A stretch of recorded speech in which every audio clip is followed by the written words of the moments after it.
What's good? What's up, sports world? Y'all already know what it is, man. It's Andre DeSource Robinson, the fire starter. Of course, it's Wednesday, everybody, which y'all know it means.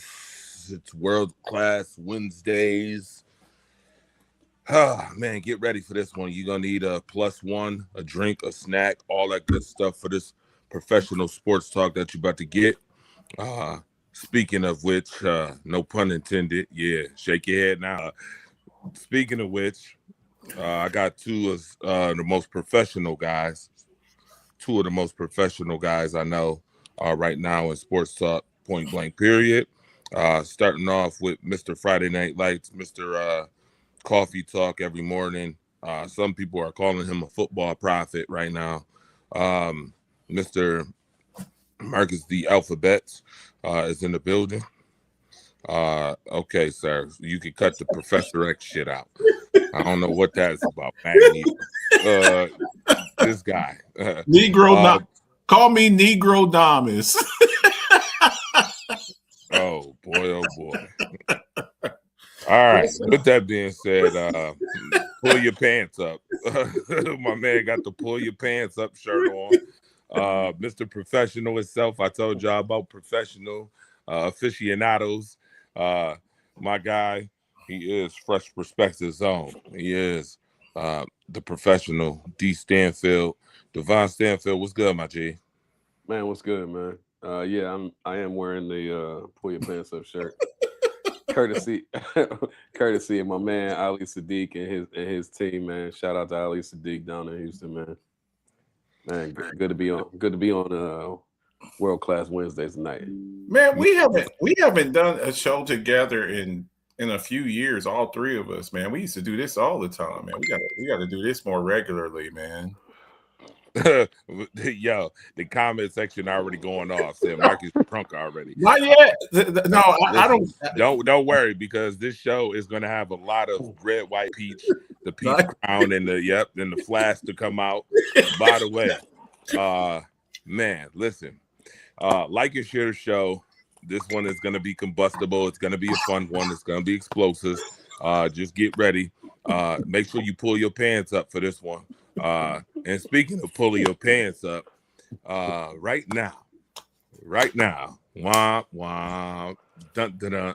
I wish I had some Inspector Gadget music right now because it's well deserved for this.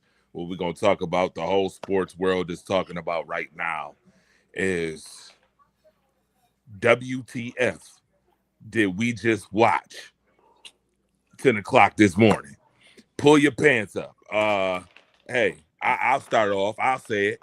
If ain't nobody else want to say it, I say it because you know me. I don't hold no punches, and I give them straight and plain. Terry Pagula, pull your pants up. We all know who really wearing the pants in that relationship. Kim is sick, and now you got to do your damn job. Pull your pants up, my G. Brandon Bean, pull your pants up. You over here, first and foremost, before I even get into this whole diatribe, I'm gonna go ahead and I'm gonna be the nice one because it is World Class Wednesdays, and I know it's a lot of things to be talked about and a lot of things that's gonna be said. But I'm gonna let you guys, you two, go first and tell us how you felt about this damn buffoonery I just watched at 10 o'clock this morning that you watched as well. I'm gonna start off with the alphabets, then the professional, and then I'll come in afterwards. You guys go ahead and get this thing kicked off. Right when I was finishing Coffee Talk, I flipped over there because everybody was talking about it, like, Pagula and Bean were going to go live. So I was like, I finished doing like a 45-minute show, and then I went over to watch it and stream it with the stream that had came out, and I was like, bro, the first thing that came to my mind as a Cowboys fan was Jerry Jones. The Buffalo Bills did some Jerry Jones, Stephen Jones type shit. Now Jerry's he's the owner and the GM, but the arrogance, the absolute arrogance, man, the arrogance. You got 800 million. Was it 800 million from tax dollars that you got from the city of Buffalo? You're a multi-billionaire, and you're taking money and having the people of Buffalo pay for your stadium, that tax money that could go to feeding kids or buying computers or things like that. And the arrogant, smug look on your face, you basically you lied. There's just no way around it. You lied. Brandon Bean lied. And look, I'm not the biggest. I wasn't the biggest McDermott fan. I've been on record with that. I do believe you get to a point, and we've seen this in history, with owners and coaches like that. Sometimes you just get to a point where with a coach, they've taken you as far as you can go.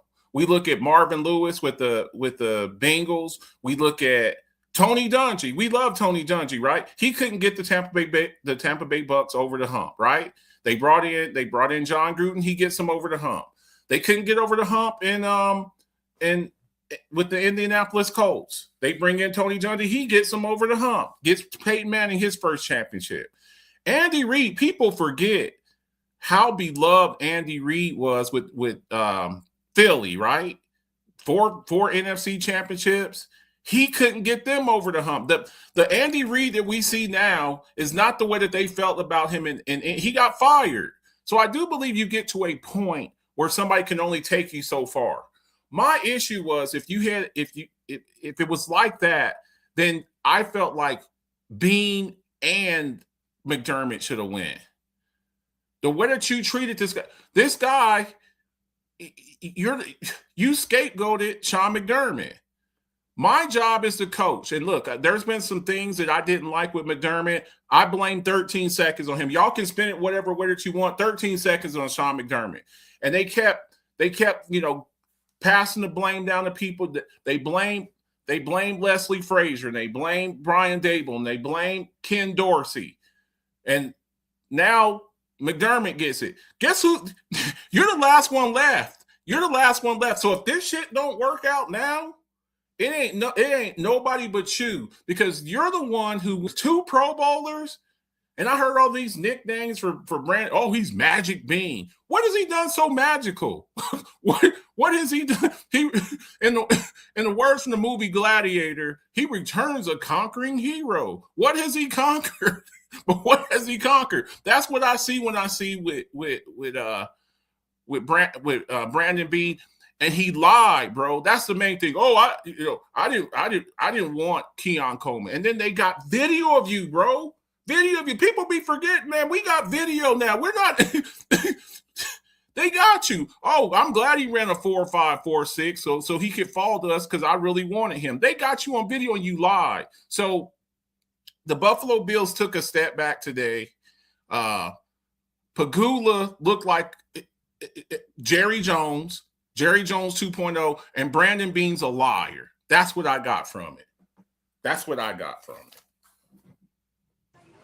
Devon Stanfield, go ahead, my G. Wow. That was a lot, Mark. The first, you know what I thought when I saw the press conference today, at least the first 8 minutes of the press conference. You know what I thought, Dre? You know the first thing that come to my mind? Chappelle Show. Remember when Rick James was like, they should have never gave you niggas money? Yo, exactly. You such a fool. F your couch. That's what I thought about. I thought Rick James was Sean McDermott, and I thought Terry Pegula was Eddie Murphy, and Rick and Sean McDermott was in the facility talking about yo couch.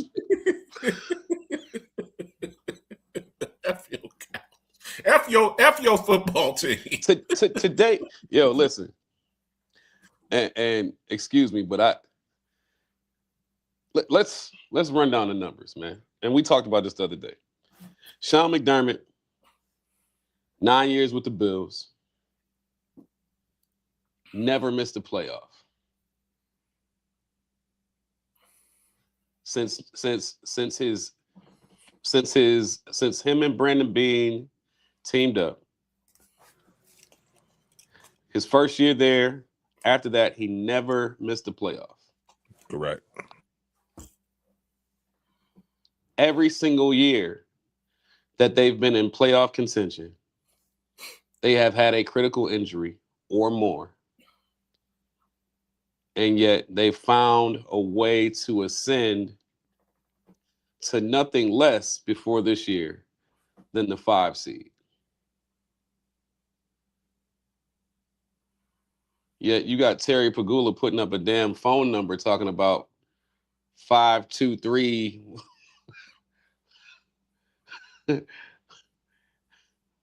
And all I could think about from this guy that we've been extra critical of. Everybody on this telecast or vlog, whatever you want to call it, has been extra critical of Sean McDermott. From 13 seconds to standing up to Josh Allen to not allow him to make critical mistakes at critical times, which he has had, which is earlier on in his career he had a tendency to do, to having personality clashes with his coaches, to even this year, I was extra critical, and I know I'm not the only one. Shout out to the Fresh Perspective guys and guys and the guys that I talked to on the side, like Karan Barnes. I was extra critical of him with things like the Jets game, where why is Maxwell Hairston still in the game when we're up 35-0? It's like those little things we have to be extra critical. We have to be honest about those being the things that mounted up the frustrations with McDermott. But even with all those things, you understand the culture, the fact that he built a place 20 years removed from relevancy. He built a place where people wanted to go. People would run through walls. people reveled. We built a formidable fortress around Western New York. And it seemed like in less than 45 minutes, all of that was destroyed. I watched an individual who's obviously been through a lot with what's going on at home with his wife and stuff like that, still exhibit himself as the typical conceited, haughty owner type, come into a press conference seemingly with no PR representation whatsoever and spew out things on a microphone that placed little to zero blame or accountability on himself and seemingly trying to deflect all accountability off of the guy that you just promoted who only drafted 2 Pro Bowlers in his entire tenure here, to a coach who had to manage the situation that you had to manage. And I'm gonna speak freely tonight. I'm gonna speak very freely right now.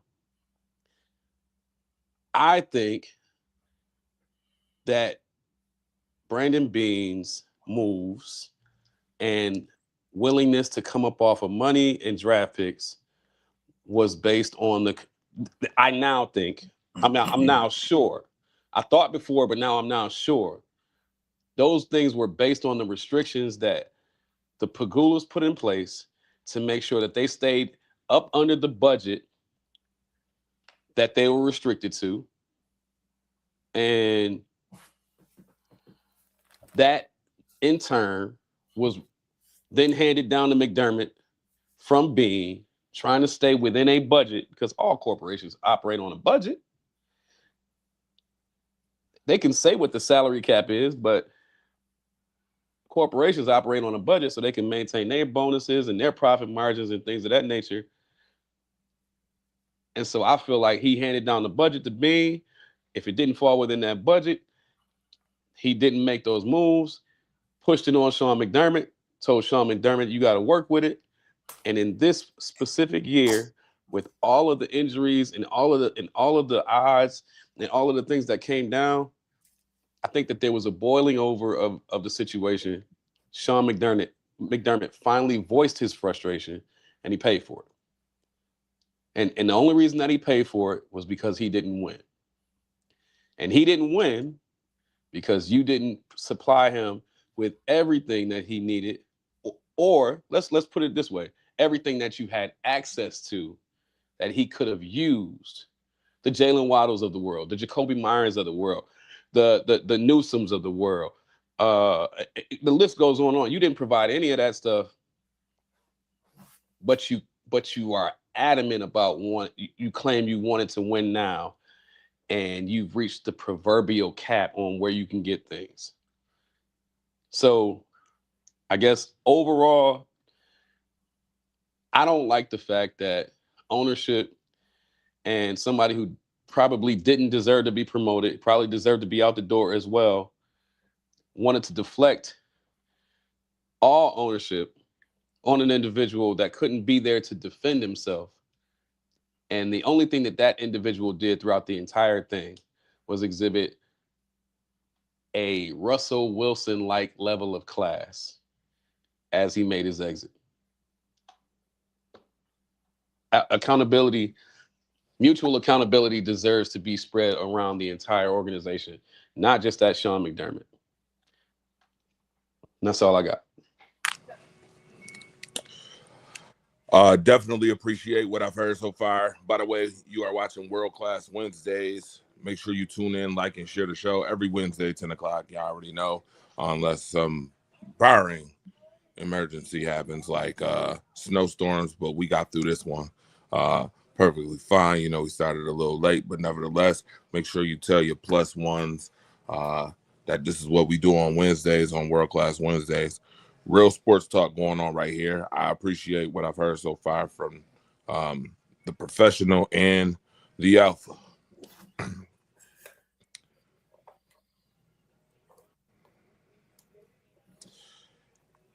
I want to start off by saying, miss me with the whole we being nice bullshit. Miss me with this. Y'all been real nice at what the way y'all sound. Y'all real nice about this whole shit. I'm not about to be real nice. I'm gonna just tell you straight and plain. I'm not about to be real nice about it. First and foremost, for somebody who's been doing this since the very inception, since 2017, 2018, I'm not gonna be nice. I've always been critical of Sean McDermott. But I also always told y'all this should have been a package deal, seeing in that they both came from Carolina as science experiments. Neither one of them had coaching or GM experience coming into these positions. Number one, first and foremost.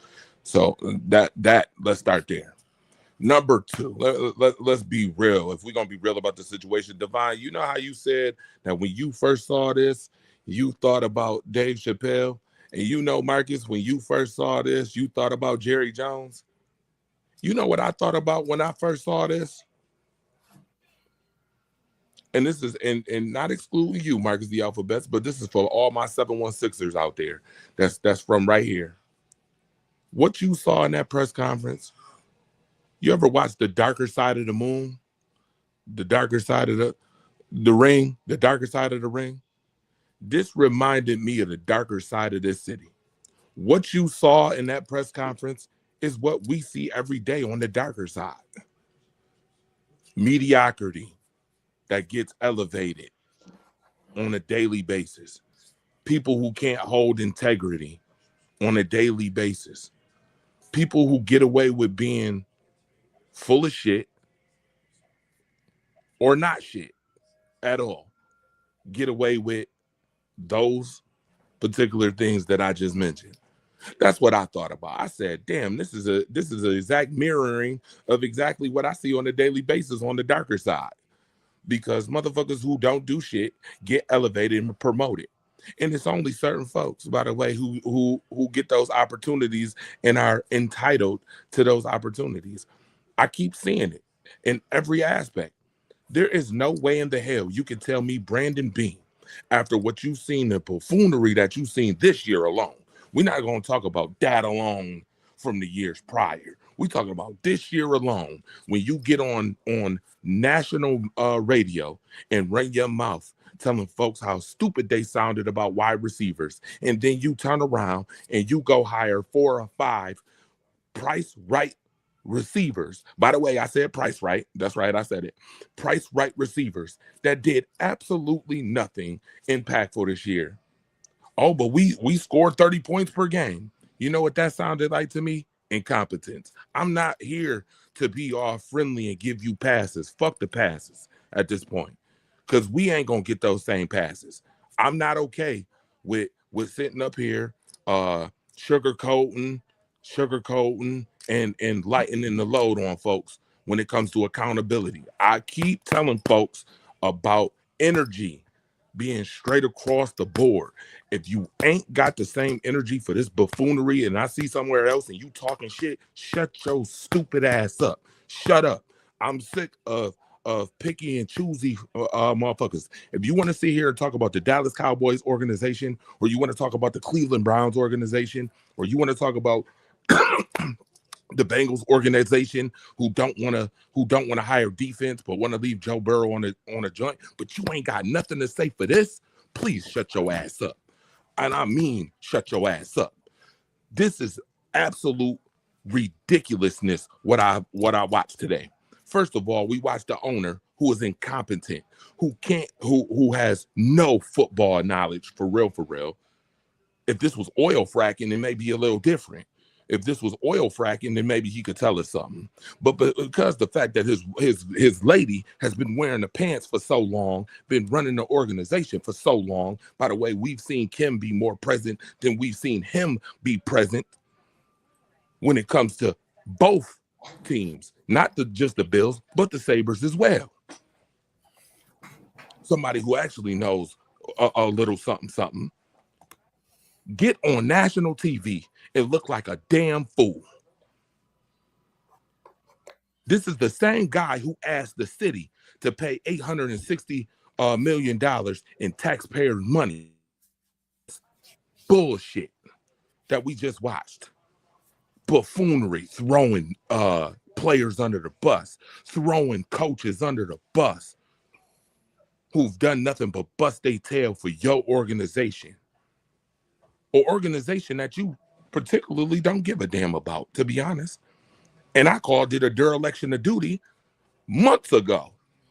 I've been saying this for months. Marcus the Alphabet, you've been around for this. I've said this for months. Brandon Beane, I've said this for months. Mr. Arrogant Man coming on shows talking that. He knew where to go to talk that shit. He knew not to come around here on Ebenezer and Weston. He knew not to come over around here with that, because he would have got his tail spanked. And you know, in the world of social media, there's a thing called receipts. We can pull up receipts on you. By the way, we got a caller on the line too. But we can pull up receipts. Hold on, caller. We can pull up receipts on you. My G, you sat here and went on live television and lied about the Keon Coleman situation. I could have told you he was lying about that. Because guess what? Ain't this the same team that gave Kansas City they pick so they can get in the second round and with the first pick and get Keon Coleman so they can pay second round money for Keon Coleman instead of first round money for Keon Coleman? Yet, no, you didn't want Keon Coleman. That's a GM's move. That's not a coach move. That's a GM's move. So we know that it was you, Brandon Beane, and then we got you on video, Brandon Beane, looking like a damn fool. Brandon Beane lying to the general public. Brandon Beane about, oh, it was Sean McDermott who wanted Keon Coleman. Well, by the way, Keon Coleman is gone. I'm going to tell you that right now. I'll tell you. Keon Coleman is gone. He will not be on the team next year. There is no way in hell, if I'm Keon Coleman, I want to play for this organization at all at this point. You literally promoted this man. I seen the man right after the draft when you picked him up because he came to my job in the bubble coat. You remember that, Marcus? He came right to with the bubble coat and all. You was promoting it, Brandon Beane. You damn buffoon. But this is what I'm saying. Certain folks can get away with being a fucking buffoon. And I'm tired of that. You can't get away with being a clown or a buffoon. Because guess what? People are going to judge you for being a clown and a buffoon. Even if it's one thing that you say or do that they don't like, you going to get judged for it. I would get judged for it. Devon going to get judged for it. So why we don't hold them to the same energy that somebody else will hold us to? And that's where I'm at right now with this damn show. I'm not about to be the one who sugarcoat. And I know y'all sounded nice and the diatribe sound good and what y'all said was right and fine and dandy. But I'm going to give it the energy because I'm the fire starter that it fucking needs. Brandon Beane should have been out the door. You mentioned two Pro Bowlers and 57 picks. Draftee picks. You right. I had people telling me today, well, Wyatt Teller was you mean when he left Buffalo? You can't take credit for somebody else's stuff. Man, you can't take credit for other people's stuff. You let Jermaine Edmonds out the door. Remember that? You let him out the door after you developed him for 5 years. You let him out the door. He went to Chicago. What did Chicago do this year? You had the chance. We're talking about Maxwell Harrison. Let's get to that. Why you got Maxwell Harrison on the field, sir? How many games did Maxwell Harrison play this year? But he was a first-round pick. Was he a first-round grade? Hell no, he wasn't a first-round grade. Anybody in their mama with some common sense, no, he wasn't a first-round grade. You traded the pick last year. Oh, we couldn't trade the pick this year. But you needed safety help. Guess who you could have had in the draft? You could have had Nick Inamori. Oh, by the way, Nick Inamori is 60 minutes away from walking into a Super Bowl. 60 minutes away from walking into a Super Bowl. One of the best defensive graded rookies this year. Nick Inamori on the Seattle Seahawks. Mike McDonald, how many years has he been coaching? Huh? It's a rookie season. Huh? It's rookie This is season. what I talk about when it comes to organ. I told y'all that the backbreaker to this team for the longest, you can't even say I'm lying because receipts. Go back and pull up 3 years ago. The shows when I said the worst part about the Buffalo Bills was the organizational moves that was being made. Guess who else told you that? Pat Freeman told you the same thing. We both told the world this. When everybody was sitting up here, Brandon Beane, yeah, he pulled us out of bondage, and Sean McDermott pulled us out of bondage, and people were so controlled because 17 years of buffoonery. Well, I ask you and implore you to think, how the fuck did you get to 17 years of bullshit to begin with? You ever think about that? Did you ever think maybe the Buffalo Bills just have never, outside of those 4 Super Bowls that y'all went to, never really had the people that you needed to get you over the hump anyway? You had people who played Moses and got you to the line, but can't get you into the promised land. And that's what y'all been subjected to. And everybody's so excited. Well, guess what? From a business standpoint, when you make your constituents pay for a stadium and then you up the prices and then you put licenses on these seats, you are telling me that you want a specific clientele. Guess what that clientele is going to want? Championships. They ain't going to want to circle the wagons. By the way, get rid of that slogan. I keep telling y'all that. Get rid of that shit. Circling wagons. They don't want to circle the wagons. 13 seconds. Wide right. Brandon Cooks, catch or no catch. It's always something every year, right? Always something. They don't want that. People ain't going to spend their money for that. And then you fire Sean McDermott. You got to be the dumb. I told you the Buffalo Bills can't do 2 things right in the same breath. You got to be the dumbest fools alive to fire Sean McDermott, but keep Brandon Beane. You big dummies. You know what that told me too? Pagula is lazy as hell and don't want to do his job still because he too lazy to go find a real football operations person and he too lazy to go get a real GM. That's what that tells me, lazy ass.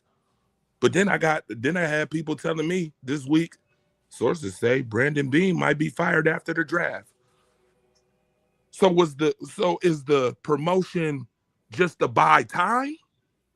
Is it to buy time because Terry Pagula got to do his job now?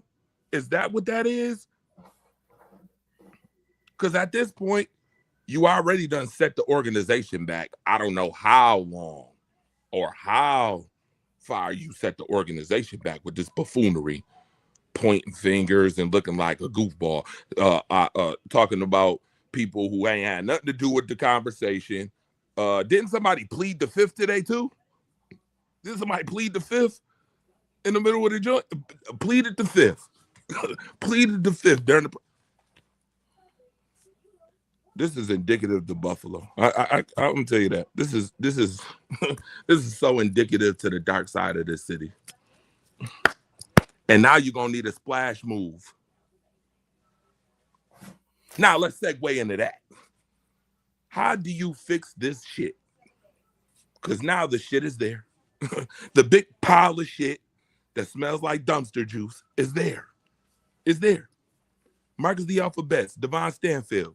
If this was you, and this is your situation, and this steaming, stinking pile of shit is here, how do you get rid of the shit and make this environment a better environment for everyone? Let's talk about that. So, who are we pretending to be in this scenario? I need to know that. You are the owner. I'm the owner? Yeah, you the owner. And you the owner. Oh, that's you mean how do I clean up my fuck up? Yeah, how do you clean up this fuck up? No, you the new owner. This ain't your fuck up. You coming into this fuck up now. Oh, you mean a new so you talking about like being a new coach then? No, I'm talking about being a new owner, period. So I would be buying the team from the Pagulas. Oh, yeah. How would I clean things up? Yeah, and then taking the reins. Go ahead. Let me hear how y'all would fix this shit. Marcus, you can go first. Look, like you said, you're moving into a new stadium, and I've said this. I said this on Coffee Talk last week. I got it up on Reels. I like to keep receipts because people come back later on. Oh, you never said that. I did say this. Whatever your next coach is, they got to have skins on the wall. Okay, you are in win now mode. Okay, you're in win now mode. You are wasting Josh Allen's prime. Okay, you're wasting his prime. He turns what, 30 this year?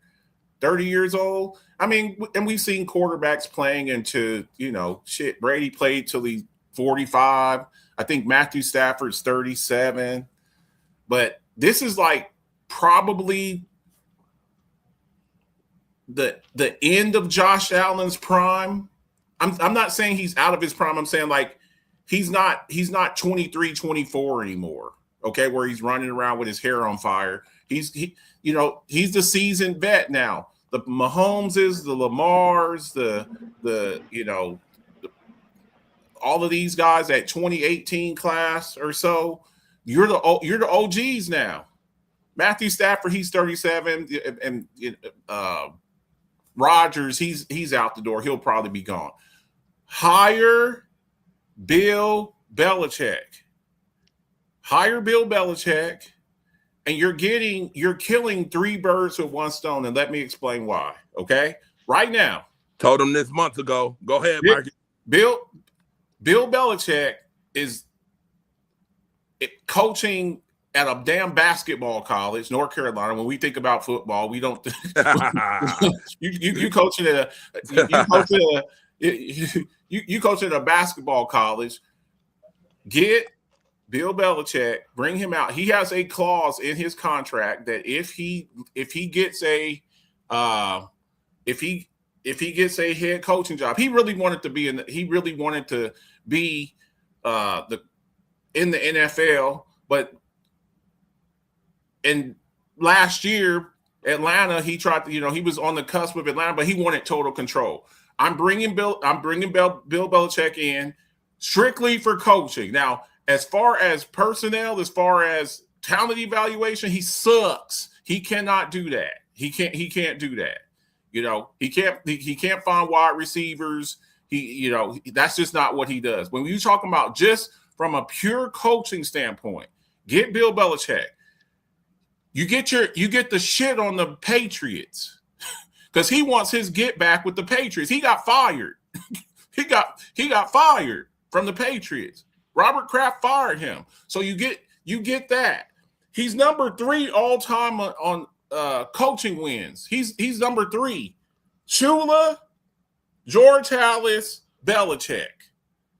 Belichick's at 302. Shula's at 328.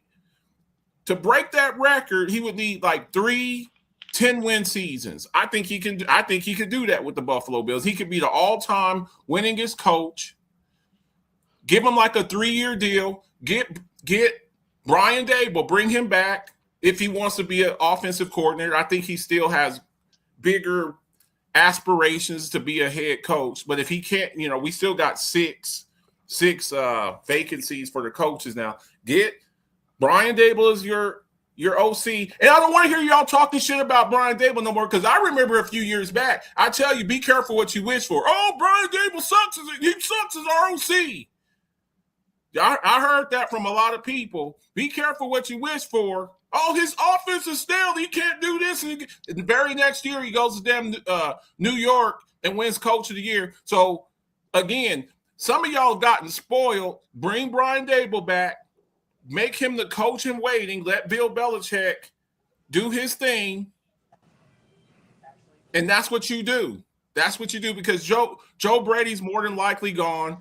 And you let Daboll know that, hey, as soon as Belichick retires and breaks this all-time wins record, because I think the Buffalo Bills can win 10, 11 games a year, break that record. Look, you got 3 years to win a Super Bowl. By then, Josh Allen will be 33, 34 years old. and then you have a succession plan with Dable, and there you have it. Because look, some of y'all don't want to hear this shit. The New England Patriots are for real. Y'all can sit up here, y'all can laugh and joke and stuff. It's really embarrassing because the New England Patriots play the Broncos. They're probably going to beat the Broncos and go to the Super Bowl. That means Drake May in year 2 is going to the Super Bowl, and Josh Allen ain't. So this time is ticking. Y'all got to do this shit now because Drake May, and this is the worst version of the Patriots that you're going to see for the next 5 years. They don't have to pay him for another 3 years. So you got 3 years. Belichick 3 years because he's 70 damn years old. Then you have Dable waiting in the wings, and then you need somebody who can go head to head because right now Mike Vrabel is the best coach and the longest tenured coach in the AFC East. You need somebody who can counteract that, who knows the AFC East. Go get Belichick, head coach. Go get Brian Dable, offensive coordinator, and go from there. Okay, so first and foremost, shout out to Andy Johnson that's in here too. I'm gonna get his thoughts in a minute, but I will say this in a nutshell.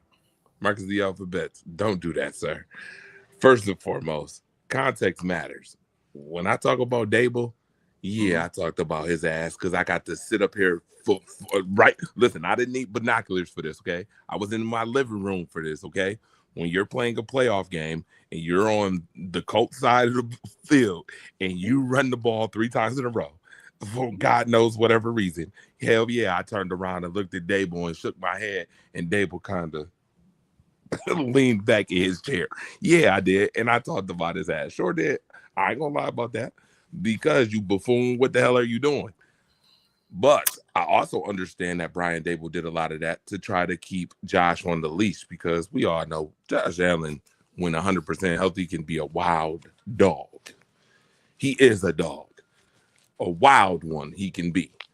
So he was kind of trying to keep Josh Allen on the leash so that he didn't have 16 interceptions a year, so to speak, because, you know, you love to mention about Josh Allen's turnovers. Nevertheless, if we're fixing this organization, first and foremost, I need to get some competent folks who got experience with winning, okay? We're not doing this first year stuff, okay? Because I keep hearing a lot of folks talk about, oh, Joe Brady. Absolutely not. I hear Brian Dable, head coach. Absolutely not. First and foremost, again, as I explained to you earlier, the business side, when you charge all this money for folks to come watch football games, they do not want to see buffoonery. If you do, that's how you lose your fan base, and that's how you lose your organization. That's when people start putting bags over their heads and shit because you can't get it right. So we not getting no first-year coach. You're not getting no first-year coach to go in this new stadium. Absolutely not. I need seasoned veterans who can get the job done, who have gotten the job done before. Reason why I said Bill Belichick is because I tell Bill Belichick to do 3 things. 1, fix that playoff defense. That playoff defense has been 33 points per game, god awful. That's number 1. I don't see how many times Belichick let 33 points go in a playoff game. I don't remember how many times, but I bet you it ain't as many as Sean McDermott. That's number 1. Number 2, I need you to give him the same treatment you gave Tom Brady. Tom Brady was mentally tough, which helped him make sound decisions in critical times. The knock on Josh Allen has been Josh Allen hasn't been able to make the throws consistently when you needed him to ice games, win football games, or put games away. That's been the knock. That's one of the knocks on Josh Allen. So that's number 2. And number 3, if these motherfuckers ain't on board, I need you to blow this thing up and start fresh. Because guess what? The Buffalo Bills are, you know how you that person that got 1 foot in and 1 foot out? You got 1 foot out as a rebuild team and 1 foot in as a win now team. your roster look like I want to rebuild, but your body and your mind and your direction says we want to win now. So what the hell are you gonna do? This is a new stadium. How many people want to see them rebuild next year or the year after? Don't nobody want to see that after you've been in the playoffs. How many times in a row, Devon Stanfield? Quote that again. Quote that what you said earlier again. 9 straight years.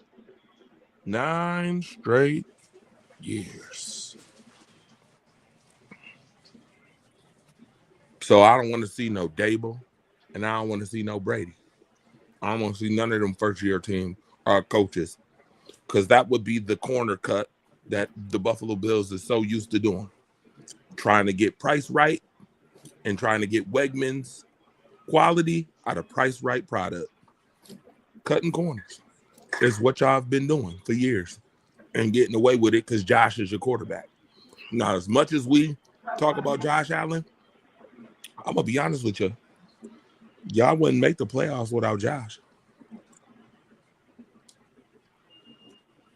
Go ahead. Somebody wanna dispute that? Any No, you're 100% right. any objections? I'll Nope. let you go ahead and object, and I'll tell you if it's sustained or overruled. Go ahead. Tell me. Mitchell Trubisky ain't getting that team to the playoffs. Right. Exactly. Okay. Exactly.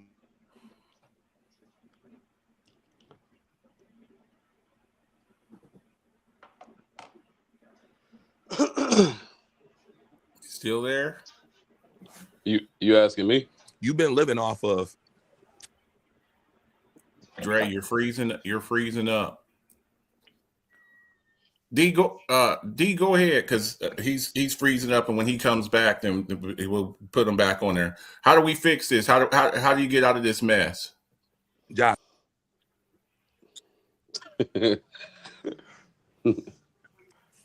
It's amazing how his unfreeze, he was saying Josh. Yeah, I'm sorry. That is. I'm sorry. Again, we in a winter weather storm right now. Oh yeah, I'm standing out in there right this second. Yeah, so I'm gonna put it out there once again. We're not doing no corner cut stuff. That's the problem with this organization. Always corner cutting shit. It's the same thing with the Sabres. You corner cut it, and as soon as you got rid of finally Kevin Adams, it took you 3 years to do it. 3 years too late. The Sabres playing good now. They should have did the same thing with this regime. They should have got rid of Brandon Beane and Sean McDermott collectively. Them both out the door. Go get some seasoned vets that know how to run a real football program. Bring a football operations guy in and get this team to where they need to be. Because technically, for the last 3-4 years, you've been one play away from advancing either to the Super Bowl or to the next round to get to the Super Bowl. Make it happen. I don't care how you do it, but make it happen. I feel like you owe that to the community to make it happen. You owe that to them. So I put something up earlier today with the 6. D, we talked about it a little bit off the air with the 6 vacancies, and I kind of wanted to get y'all's thoughts on this. So we still got 6 vacancies. We got Baltimore, Buffalo, Pittsburgh. I keep wanting to say Oakland, Las Vegas, Arizona, Cleveland. Of those 6 jobs, when you look at everything, when you look at look at it in totality, Ravens got $13 million in cap space. Buffalo has you're in the whole 11.6 mil. Pittsburgh's got 37.7 mil. The Raiders got 100 mil and the number 1 pick. Cardinals got 21 mil in the 3rd pick, and Cleveland's got they're in the whole 12 million. They're still suffering from that Deshaun Watson fiasco, and they got the number 6 pick. when you look at those 6 jobs and what is the most appealing out of all of them? Objectively, what's the most appealing? Now, you look at, of course, Josh Allen's, probably him and Lamar Jackson with Baltimore. But when you look at everything with money, draft capital, overall team, what is the most appealing? What's the most appealing job out of those 6 jobs? It depends on the most appealing job. Depends on who you are as the head coach. Okay. If you're a seasoned vet that is nearing the end of your tenure as an NFL coach, you don't want to build a team from scratch. So the $100 million that Vegas has to offer for you to come there with in the middle of a full rebuild is not necessarily as appealing to you as a Baltimore, who already has all of the talent theoretically on paper and the stability at quarterback and the ability to negotiate personnel influence and bring in your own GM, and you have a lot of that flexibility,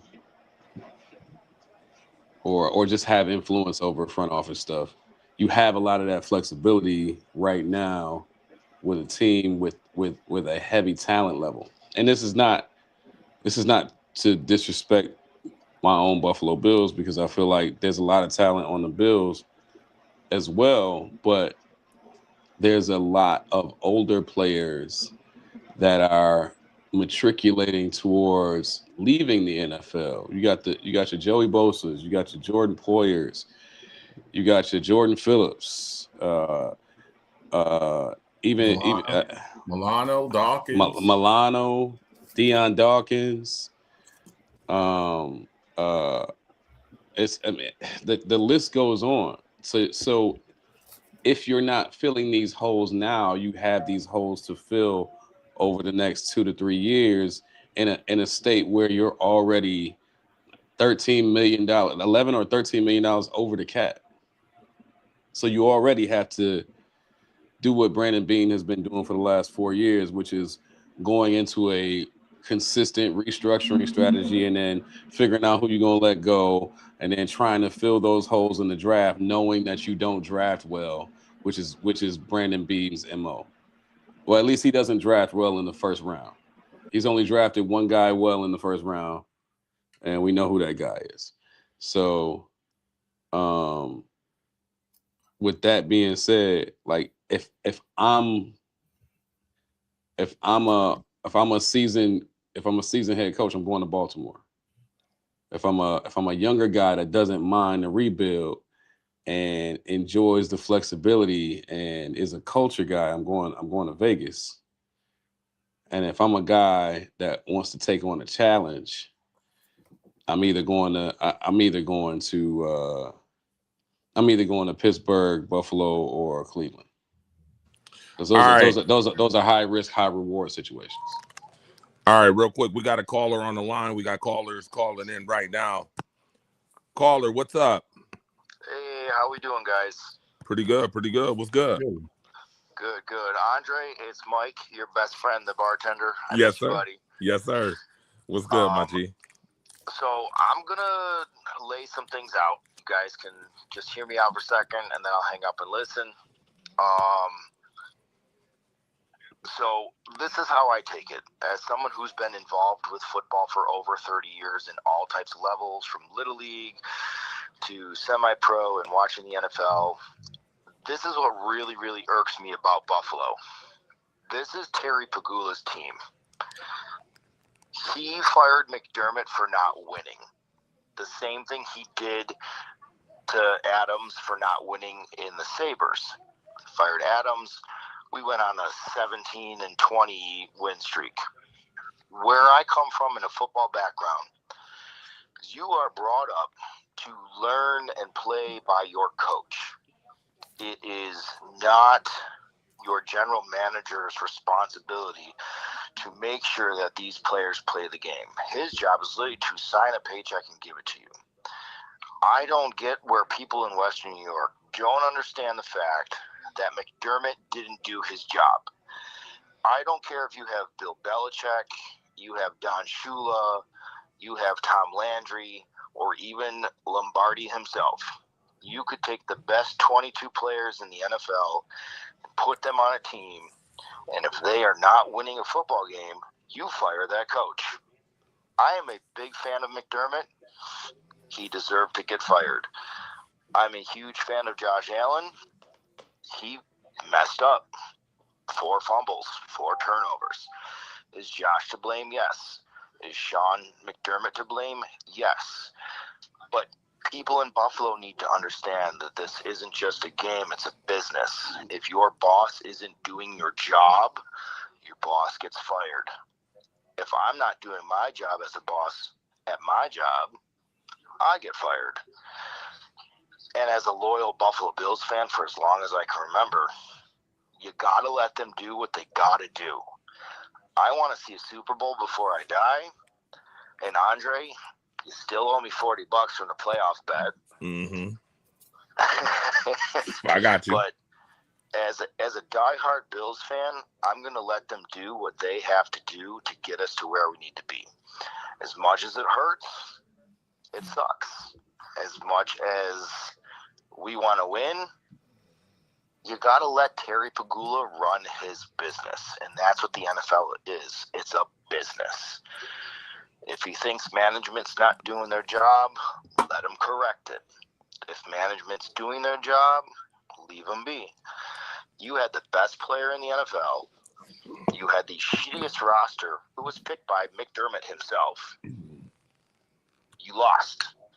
You sucked. You let us down. We lost. And now McDermott picked the roster? There's quite a bit of information that's out there that McDermott was picking who he wanted on the teams, and I'll find it and I'll send it to you. There's also quite a bit of. Did Bean or Coleman? Did Bean or McDermott want Keon Coleman? McDermott drafted early on, but it's been Brandon McDermott. Bean for the last few years. You're totally trying to scapegoat McDermott for being here. Neither Bean nor McDermott really wanted Bean. Josh Allen wanted Coleman. Josh Allen wanted Keon Coleman. Josh Allen took it to McDermott. McDermott took it to Bean. They had a group conversation about this. They talked about it on Hard Knocks. Like exactly.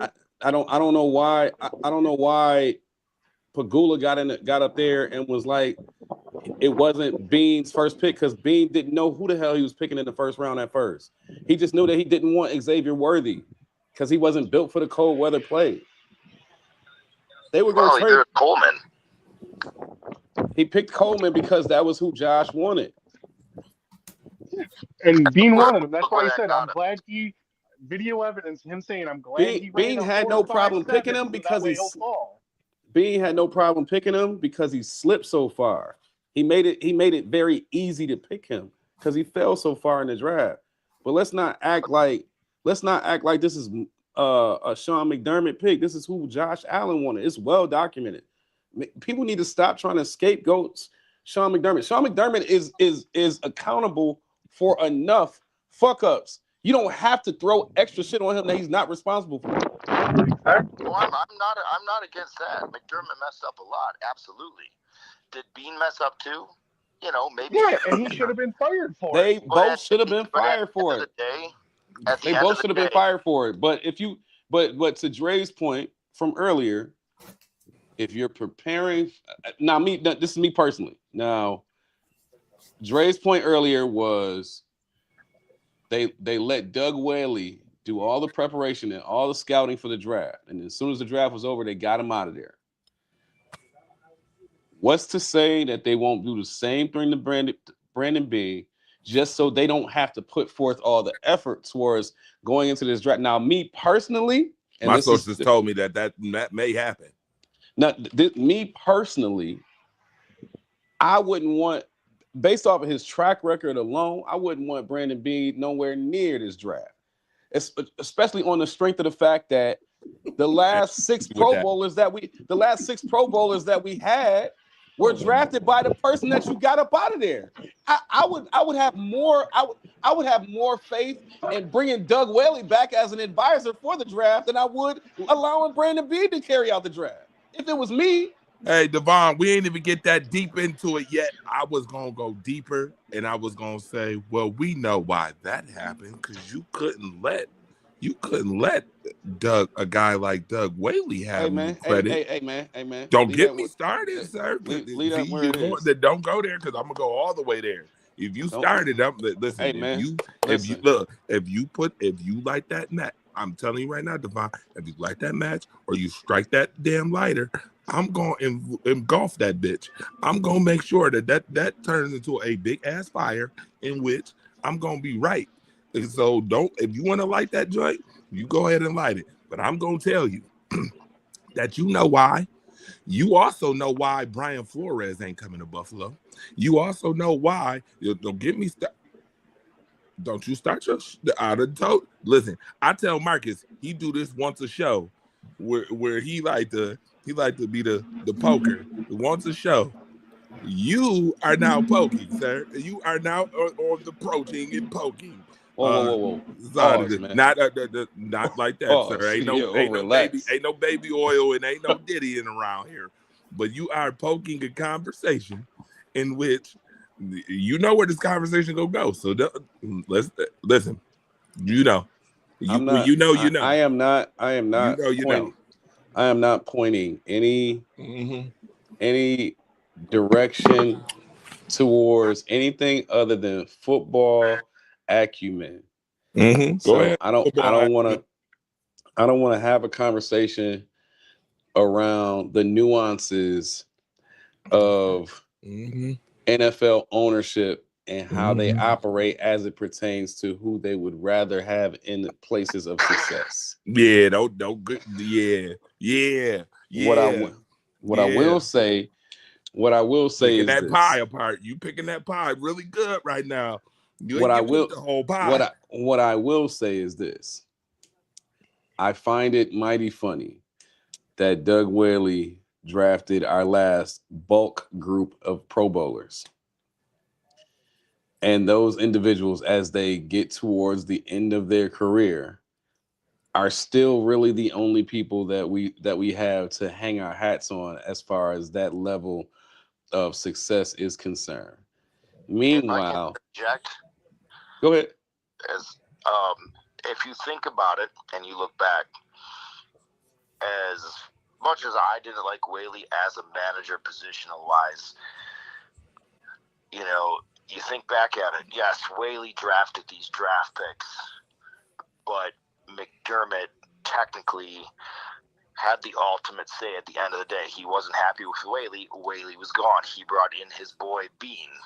If you look at it, McDermott's not doing the job he is. So if I was to hire Andre for a job at a DJ spot and he's not DJing the songs that people want him to DJ, he's going to go.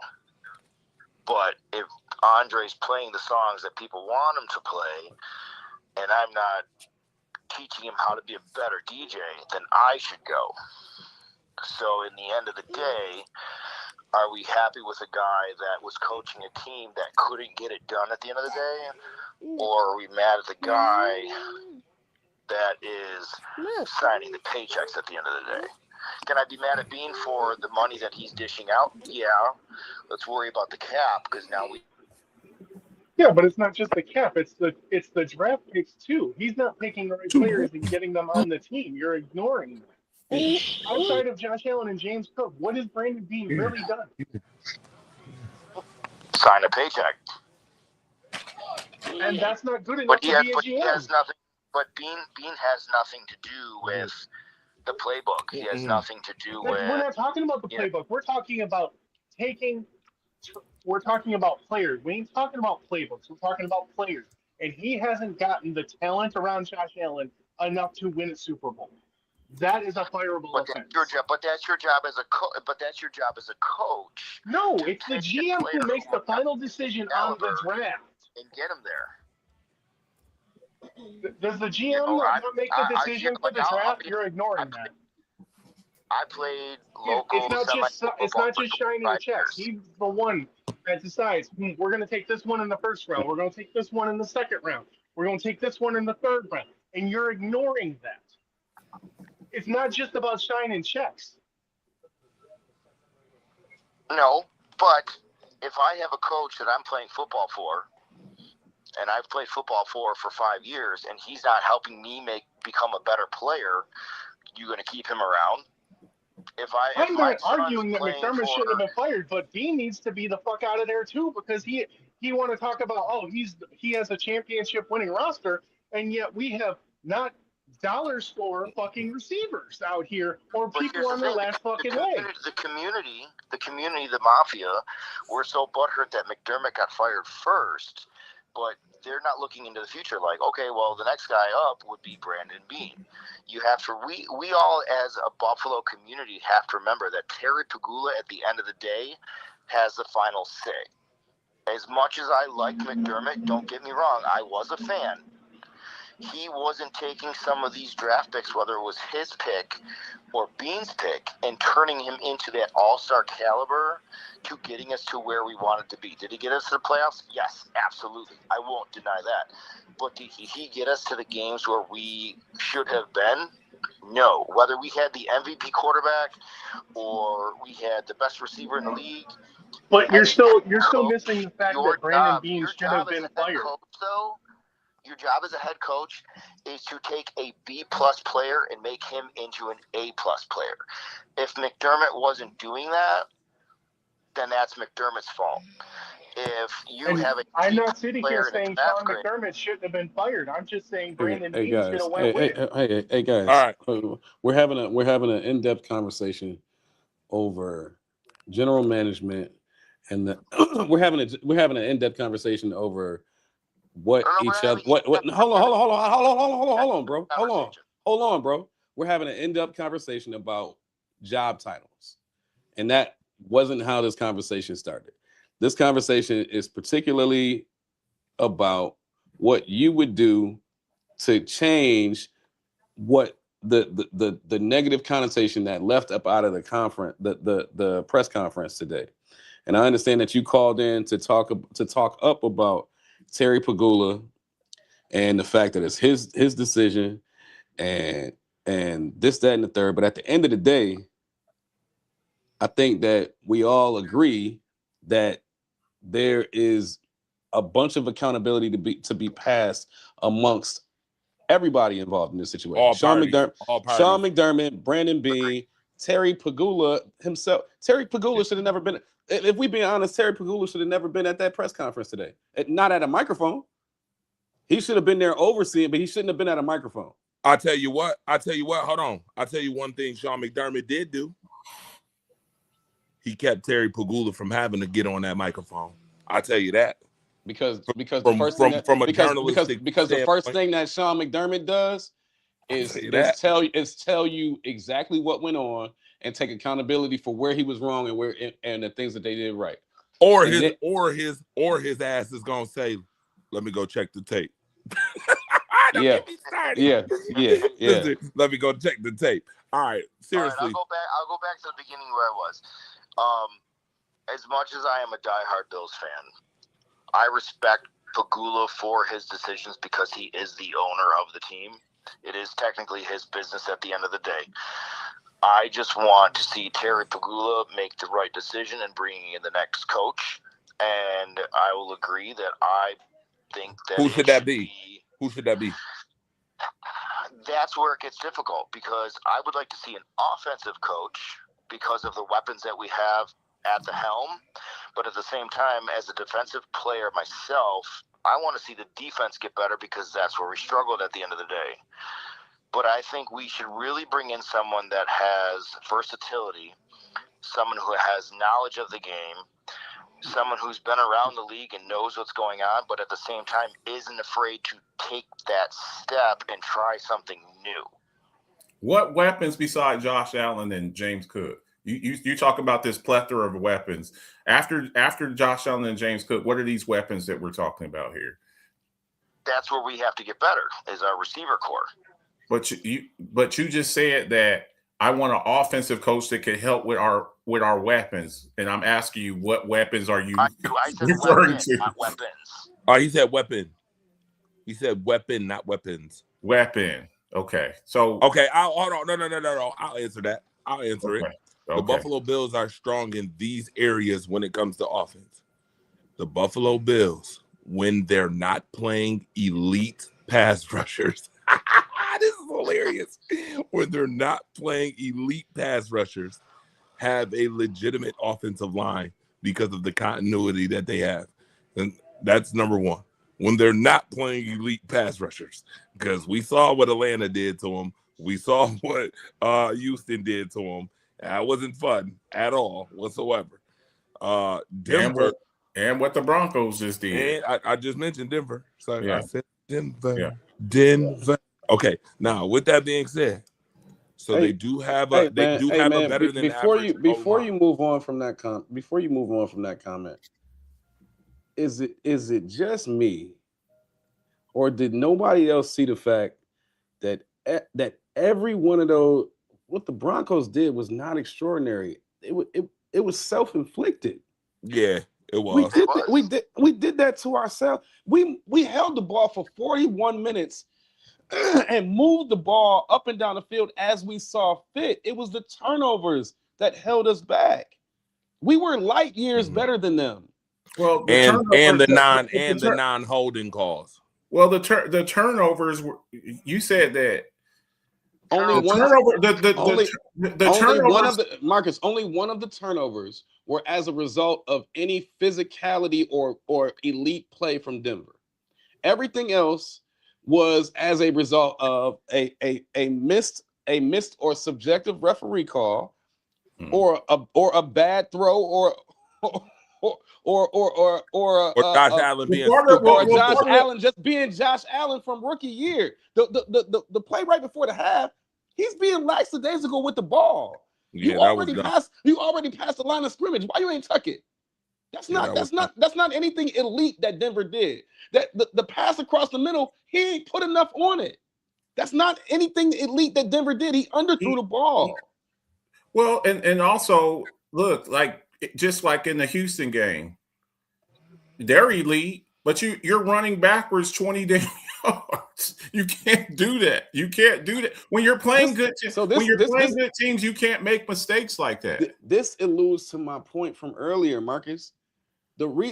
For me, the reason Sean McDermott is let go this year, if I'm walking into this press conference, if I'm Terry Pegula and I'm walking into this press conference, the reason he's let go this year is not because of anything that has anything to do with the emotions of the team during the goddamn end of the game because of a bad ref call. Because real business owners don't make emotional decisions. If I'm going into this, I went into the playoffs understanding, number one, if we don't go to the Super Bowl, we need a new voice in the locker room. And then number two, because the games that we should win in this year's run in the regular season, the teams that we should handle dominantly, we lost to those teams. Okay, so real quick, we didn't just struggle with them. We lost. Hey, Devon, hold on a second. So, just so you know, I got another caller on the line. It's Power 96.5 Zone. You already know the guy who asked questions in the press conferences, Mookie Hawkins, is on the line with us right now. Mook, what's good, Mook? Hey, Mookie, don't ask me no questions, man. I don't want to be rattled. I don't want to be rattled and tell you that's a good question on the line. I was supposed to get back with you. You called me the other day, man. I missed your call. I'm running around like a chicken with his head cut off. I went from Bills meetings to board meetings. It's the all life good, of a busy man. Hey, Mook, tell us your thoughts on that press conference, my G. Well, he couldn't answer my question. He answered everybody else's question.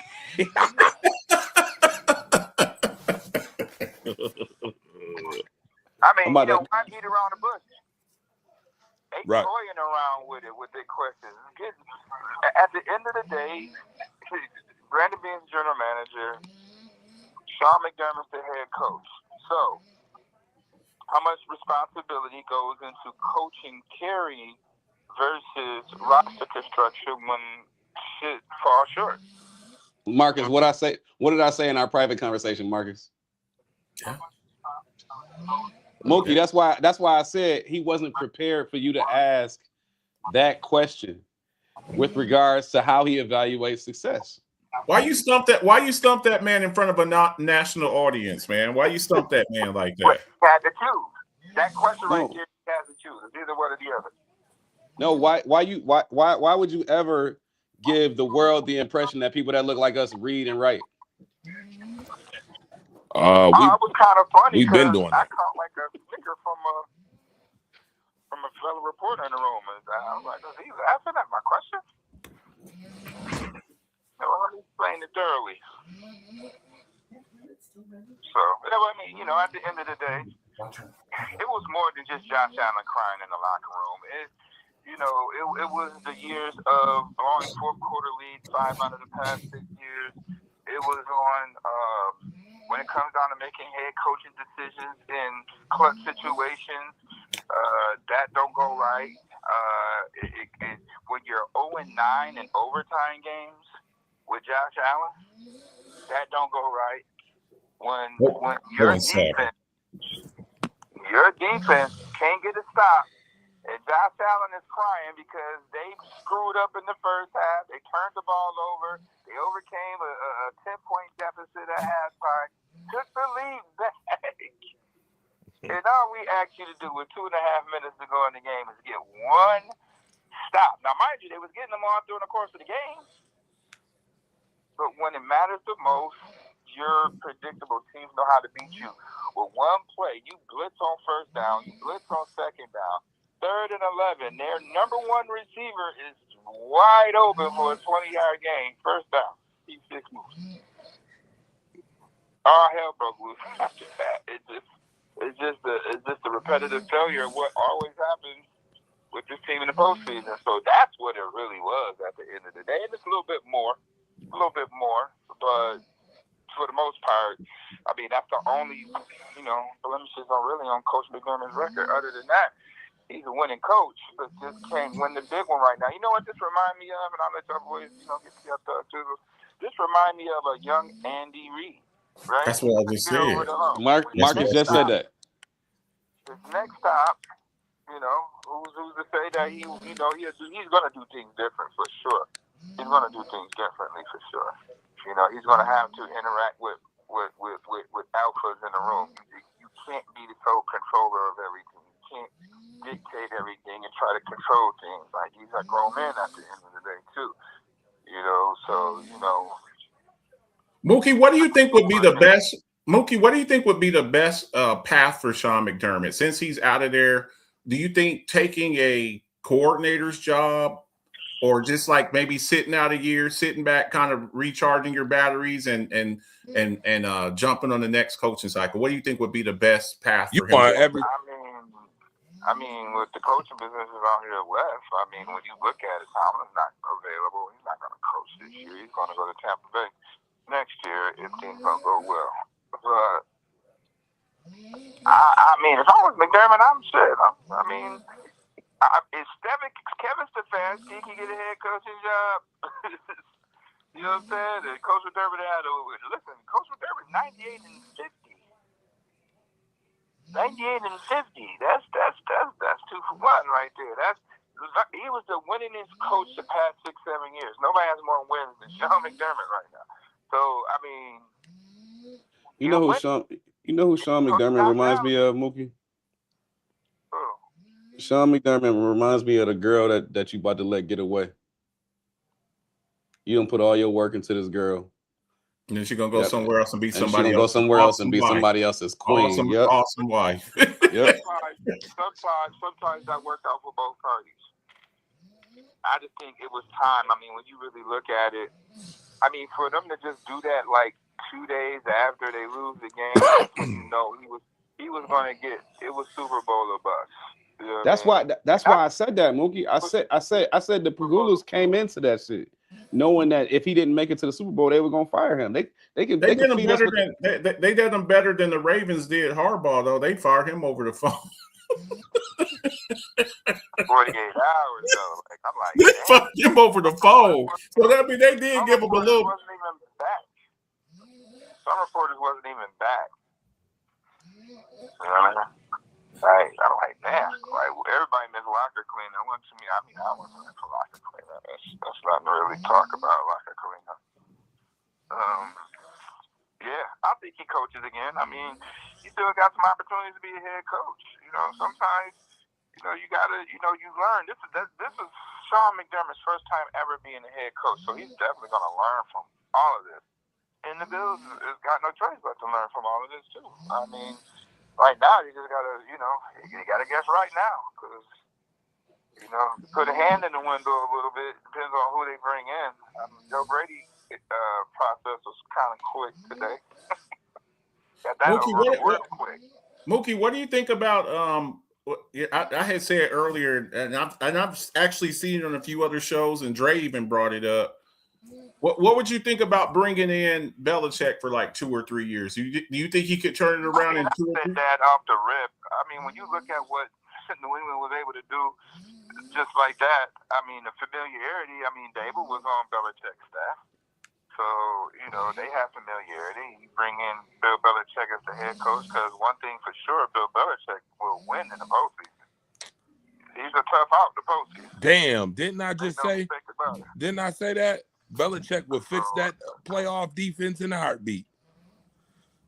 Don't let him do personnel. Don't let him do personnel though. Don't let him do personnel, and don't let him draft no wide receivers. He Don't let him draft no wide receivers. We'll take care of that. Well, shit, somebody has to. We know Brandon. I don't think you would have him either. I don't think you would have to worry about Bill Belichick clamoring for. I don't think you would have to worry about Bill Belichick clamoring for power this time around because he's been humped. But look at the combination what it could possibly bring. Like, so look, you get Belichick as the head coach. I got a few options on what I think what Bill's roster goes. You got Belichick, head coach. You got Dable, offensive coordinator. You got Schwartz, defensive coordinator. Yep. They all coach together. There you go. They all coach together. Schwartz coached with Belichick back in Cleveland. I love Schwartz, but he just y'all owe Jim Schwartz an apology anyway. The show, dude. Right. Schwartz just got retained though. Schwartz just got retained. Schwartz just got retained and signed a new deal. Cleveland kept him. Yeah. Well, he gonna have to. Yeah, but shit, you can make him take a better position. You can either assistant head coach. You gotta be. Because they know he wasn't a power. They better not ever get rid of him. But if Cleveland doesn't have a head coach, how did they reclaim their defensive coordinator? The owner going to get an offensive-minded head coach. The owners can retain whoever the hell they want to. They could whoever coach they bring in. They could be like, whoever you bring in, this guy's untouchable. Jason Garrett was the offensive coordinator before they hired Wade Phillips. That's what the Bills should have did. They had the number one defense with Schwartz. Your front four had double-digit sacks with Schwartz. You should have left that alone. Like, you brought Rex in and he switched the defense to a 3-4, and it was over after that. Like, number one defense with less talent. But Mookie, right now the Bills are sitting at. They have boys that didn't have no offense. That was the crazy part. Right now the Bills are sitting at 11.6 over the salary cap. How do you fix that? Oh, they'll get over that shit. They go through that every year. Like, that roster is going to be cleansed. Like, there's not going to be no more old guys with these big salaries. Like, Matt Milano's gone. Bosa's gone. Samuel's gone. Daquan Jones, you don't have to worry about him. Man, it's a lot of people that's going to be gone. All these Epinesa, Poyer. Epinesa, Poyer, they gone. Epinesa may stick around. Contracts is over, you know. Nah, Epinesa up out of here. Is the relationship with Keon Coleman beyond repair? For sure. It's repaired.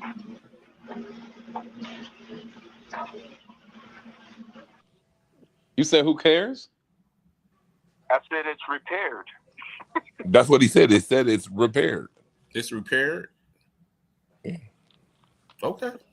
So he's coming back. Do you expect? Do you think he has the talent and the mental fortitude to be the Buffalo Bills' number one receiver? No, He not a he's number- not. See, that's the narrative y'all always want to put on Keon Coleman, man. Like, come on, man. Like, that stuff be unfair when people just. Sometimes people just be saying anything, but then want to call themselves a sports analyst and all that shit. Like, everybody. He's not a number one. Combine, right? Everybody saw the combine, right? Correct. Everybody saw that. Yeah, I don't know why people thought he was the So number you one to tell begin me- with. You tell me any number one wide receiver running 4.6, bro. Like, let's be real. So let's be real though. Let's be real. Everybody knows that anybody that runs a 4.6 as a wide receiver is never a number one wide receiver. Correct. So he was never pegged that. Y'all keep saying he need to be that. The plan, truthfully, Stephon Diggs was supposed to be there to groom Keon. They wasn't about to trade him. You don't Correct. ever trade. You don't ever lose your number one and number two receiver when your quarterback is on the top of his game. Who does that, bro? Correct. But I knew that was coming. You know But I who knew does that that? was coming. Brandon Bean. But I knew that was coming though. I knew What's that was Brandon coming. No, listen, Brandon. Okay, so I got a question for you, Mookie Hawkins. Since you was there, I want you from 1 to 10 to rate Brandon Bean's press conference. Yeah, go ahead. From 1 to 10. Yeah, let's yeah. Come on, fuck the bullshit. Honestly, he spent half the. Bullshit. Honestly, he spent 25% of the press conference trying to clean up Pagula's comments. I'd say 7. I mean, he really wasn't asked too many questions that he couldn't answer. I mean, he was accountable on some things, and he was transparent on the other stuff. Oh, okay, so 7. So you giving him? I'd say 7. Like, I mean, what do y'all want the man to say? You know what I mean? I mean, when you look at it, man. I want him to say, hold on, I'll tell you. Them dudes been together. I'll tell you. For a while. Uh-huh. Hey, Moo. At the end of the day, if I bring a guy in here, and I bring a guy in here, he's our top pick. And all of a sudden, he's not even number 2 on your depth chart, bro. Like that's raised some eyebrows and some issues with certain shit. Like, okay, I get it with the and all that stuff, like, but like, you gonna be on the bench for the rest of the season like that? There's more to that, right? Okay, So, Mookie. Again, there's patterns, right? There's patterns. Mookie, you said accountability. You said accountability. I gotta hold on. No, Mookie. I gotta ask this question now.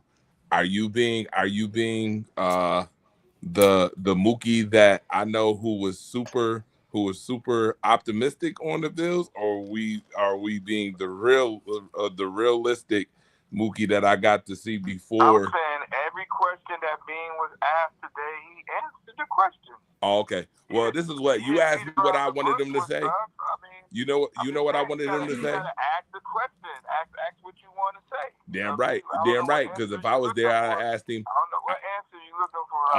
Yep. And if I was there, I'd have asked him. I'd have said, Brandon Bean, do you feel like you were a little too confident in some of your remarks that you had this year as far as the team?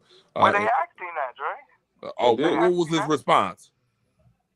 He said he's accountable about that shit. Like, that's the first thing they asked him.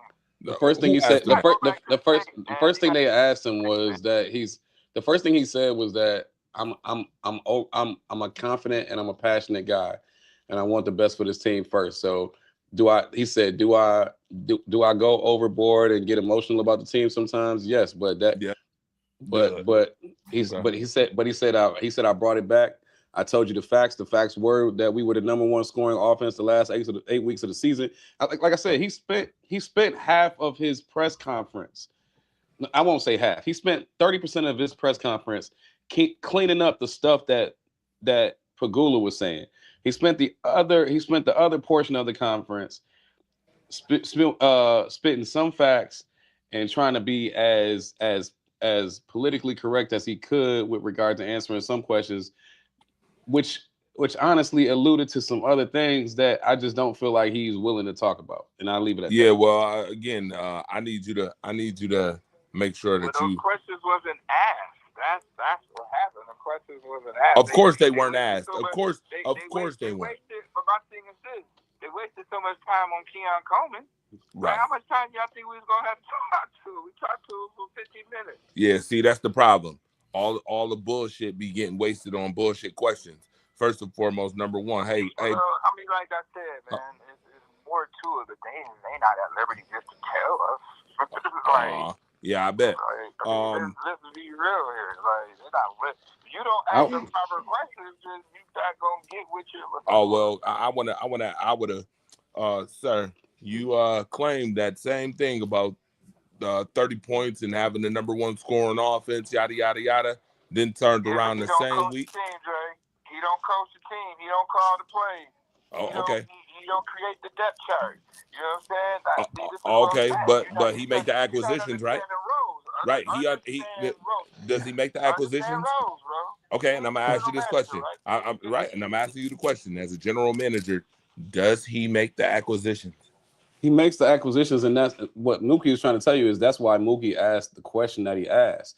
How do you measure? How do you measure the manner in which a person coaches a team versus a manner in which a person orchestrates a roster? How do you measure that in terms of success? That's why Mookie asked the question in the manner that he asked. Correct, and I totally understand that, and that's why he was dumbfounded. That's why he gaffed it. Right. That's why he was dumbfounded. That's why he was dumbfounded. Yes, that's why he was gaffed and dumbfounded. He couldn't answer that question for me because he's part of it. He couldn't answer that question. You know what I mean? You see, he didn't butt into Terry's rescue neither, did you? Nah, of course he didn't butt into Terry's rescue, but I'm just saying, so that Mr. that was a question straight from ownership. He knew not to jump in there. Yeah, because now that would have asked everybody else would have started piggyback right on what I said. Yeah, Mr. 30 points, but I'm just saying, get to the point as far as the 30 points. But they were 30 points. But see, it all comes out. You gotta learn how to read in between the lines from people when they say shit, what they really want to say, what they're not saying. You know what I mean? But at the end of the day, he said it. We had Stephon Diggs, Cole Beasley, John Brown, Emmanuel Sanders. We was 10 personnel. We created the monster of Josh Allen, and then we got to get these fucking tight ends because Dorsey convinced them, like, we got to go 12 personnel, like we following behind Kansas City. And we in 12 personnel, 11 personnel, and we're not a vertical offense. We run the ball. We everything is within 30 yards, and the slot is our number one wide receiver. Our tight ends is our safety valve. Was part of that to prove that you could win without Stephon Diggs? Hold on, I gotta ask that question while you're talking about it right now. Was part of that to prove that you could win without Stephon Diggs? What? Was part of that change in offense to prove that you could win without Stephon Diggs? You know what? Yeah, I would think so. Okay, continue. I wanted to get. Hey Mookie, I actually think that. So. Mookie, I actually think that part of that. That's how everybody was created, and we all know that was BS, man. Like, let's keep it real. Josh Allen, Stephon Diggs, they was both good for each other. Stephon Diggs don't put the best numbers up in 4 years if you don't have Josh Allen. Josh Allen ain't an MVP if it weren't for Stephon Diggs, man. Let's just be all the way. Well, he won the MVP without Stephon Diggs, though. It's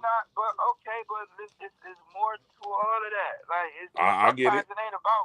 Sometimes it ain't about what you're doing on the field. It's what's being done off the field, man. You know what I mean? Like, hey. Listen, man. Stephon Diggs held everybody accountable. That's what they wasn't ready for. They weren't ready for a person that's gonna come in there and just be super opinionated. I don't care if you're the general manager, the head coach. He's mine. He's a crazy ass competitor, but he's a dog ass receiver. Yep. Sometimes you gotta be able to be like, I can deal with that. As long as we won for these, we gonna win. And his ass is laughing right to a Super Bowl next week. 53% people on your roster. You got to have somebody that got that. And he'll be laughing, his way to a Super Bowl next week. Well, yeah, we get all of that. But at the end of the day, this is the learning lesson, I guess, for McDermott in his next stint as a head coach. You know what I'm saying? Sometimes you got to listen to your players, even though they might not come off right how you want them to be. But he was right. Because at the end of the day, you still end up firing that coach who he told y'all when the season started that playbook was no good. He told y'all that. He got in like that, and that's how the relationship straight with that. You throw me under the bus, you think I want to be here? You know what I'm saying? Like, it's more to that. Everybody's looking at, oh, with Stephon Diggs, he do this, he did it in Minnesota, he did it here, he did it everywhere. That man ain't did nothing wrong over here in Buffalo, but play ball. So I got a question. He did the same thing. He did the same thing. He said the exact same thing in the Super Bowl interview. When he was sitting at the Super Bowl and he was upset that they let Brian Daboll up out of there. He expressed. So Mookie, that's the nature of the business. No, that's the nature of the business. But everybody thought that Dorsey would have kept everything the same that Daboll taught everybody. He switched the style up. Man. He's supposed to keep that going. That's the reason why you was there. It kept you around. That was the. Give it to David Webb. That was the reason that him and Josh first got into it, because he was like, "Yo, that's your boy, Ken Dorsey, your boy." He changing everything up. Okay, so here's my thing. But, you know, they bring in the William and Mary boy. The William and Mary boys. That's Mike Tomlin too. Joe Brady. We ain't talking about Tomlin. All right, I got a question for you then. You said something about throwing people under the bus. You mentioned earlier that they repaired it. How did they repair it with Keon Coleman? Well, so it's going to be a new coaching staff. Let's start there. You can't get rid of everybody, bro. Like, you know what Devon Stanfield, if you don't put a hat back on your head looking like the Frankenstein, McDermott, my man got the Frankenstein head right now. Like, come on, man. You can't get rid of everybody. Like, y'all want to Pagula to get rid of the GM and the head. You know how many people, like you know how much chaotic that would be, especially if your season over and you got to combine next month. Like, you got to do all that shit. Like, they ain't prepared for that. Like, it was time.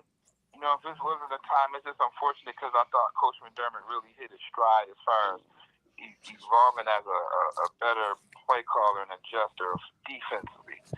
You know, but again, you had those flaws, and you know, you get tight in situations where it always come back to bite you. Not one time did you stay aggressive, like you so true to your scouting report.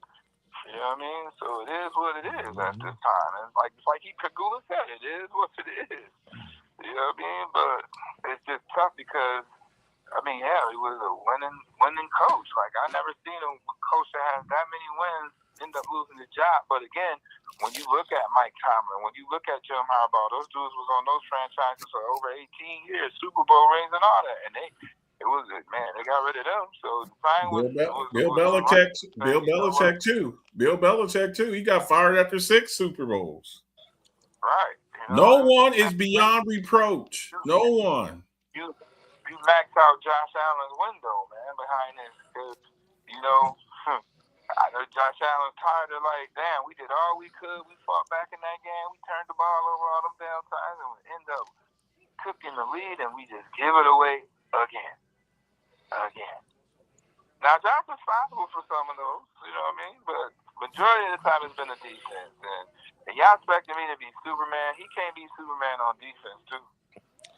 All right, before we get to talking about the rest of the playoffs real quick, Mookie, one last question. Is the question that'll be going down for the longest of time, forever and ever and a day. It's going to last longer than some people's marriages. Question is, catch or no catch? Catch my drift. Here we go. Man, that was a catch. Oh, here we go. Here we go. told you. Here we go. I told you. Everybody know that was a test, man. No, they don't. Everybody do not know that. Here we go. Test. No, they don't. It don't make no sense if people even think that, man. No, they don't. You know, No, they don't. Here we go. It shows you on national TV that referees need to be investigated because at the end of the day, they just showed you who has control over a football game. Damn. Didn't I Okay, say this? so- And I thought I was Okay, the so let me ask. See, here y'all go. Here, look. This is the problem that I have with that, and I feel, and another reason why I feel bad for Coach McDermott, because he did all he could to prolong them to look at that clock. And I've been there. I coach. I've been there. I've done that shit too. I know what that feels like when you Man, you got a timeout. I said this Okay, verbatim. they're gonna review that shit. And guess what? They did not. They did that so quickly. so They quickly. didn't do a commercial break or nothing. I And I'm gonna say this. If you get the opportunity to challenge throughout the whole course of a football game, and then overtime says all replays come from the booth, you mean to tell me the booth has more power than the head coach in that situation? That lets you know who's controlling the game, bro. What I say, Marcus? Come from the booth. Oh no. Oh no. You could have said that, but I've been said this. And Marcus. Look, I get it. Marcus. And again, here's my main thing, though. And I'm gonna keep and look, we're gonna keep. I guess we'll just keep going back on this. There are missed calls in every game. The football guys give it. They didn't miss that call. They didn't miss that call, Marcus. They made that call. Once you replay that play, and that guy, first of all, he had to jump in the air to catch the ball, right? He had to leave his feet, right? Yes. He had to leave his feet, right? Man. Yes. Caught the ball, right? And he somehow ended up on the ground with the ball, right? They Still were showing possession all the way down. He's on the ground now with a guy touching him that's standing up. Mookie, So is the play dead at that point? right there. Hold on, Mookie, is the play dead at that point? Yeah, that play dead. Cause he's down by contact. Damn. I mean, the smack in the face was yesterday when it happened twice. The day before, it happened twice. And they was like, man, you people crazy. He was down like, you know what I'm saying? He was down. Like, I literally When said we talk about somebody. when we talk about the call, though, y'all can look again. Hold on. This is how you know the refs control the game. Because don't that situation remind you of Oscar De La Hoya fighting Floyd Mayweather or something, and then De La Hoya throw 100 punches and don't hit a soul, and the crowd go crazy? That's what happened. He did that stuff, and the crowd amped it up, and the ref went with it. I literally said, if you are somebody who's played, that, bro. Like, ain't no way. You can't tell me that he wasn't down. He was down. Okay. So Mookie, I literally said, hold on. All I'm saying is the person, whoever's on the losing side, they always feel like they were cheated. With the tie goes to the offense. Okay, but before, let's just say that was a catch. Are you willing to concede that it was holding in the end zone? It was holding in the end zone at the beginning of that drive. Are you willing to concede that? I can concede that it was pass interference. Thank you. Before overtime. Okay, and also overtime. And also on the Dawson Knox overthrow, that was another holding when Benito was coming behind him. They could have got a strip sack. So again, can we stop doing? Hey, can we stop doing? The one thing. Hold up. With regard to the holding thing, can we concede that there's holding on every play? Yeah, yes. They can literally holding every play. Wait a minute. And guess what?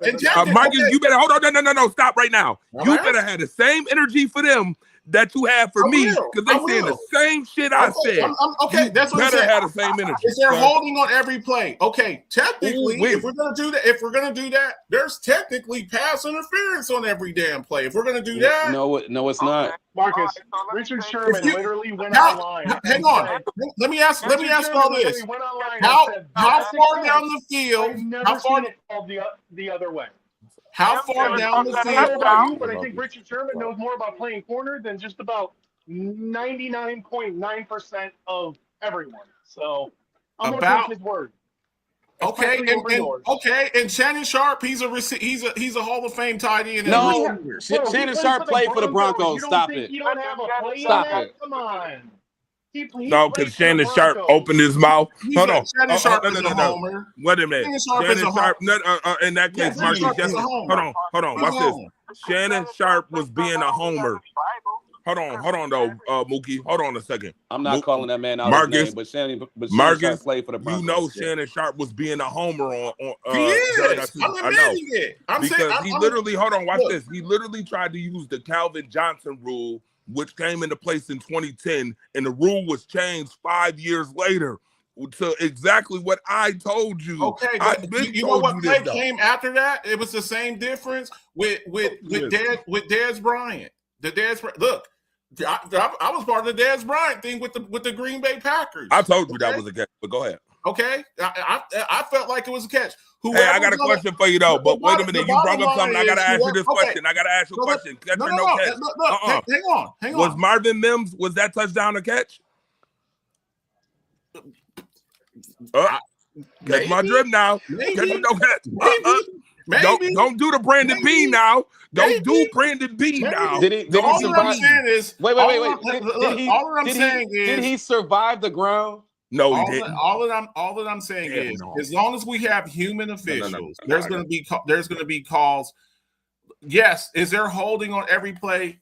Technically, yeah. On pass interference, look, you can only touch the guy for 5 yards. You can only touch the guy for 5 yards. Do we see hand fighting 20 yards down the field on every play?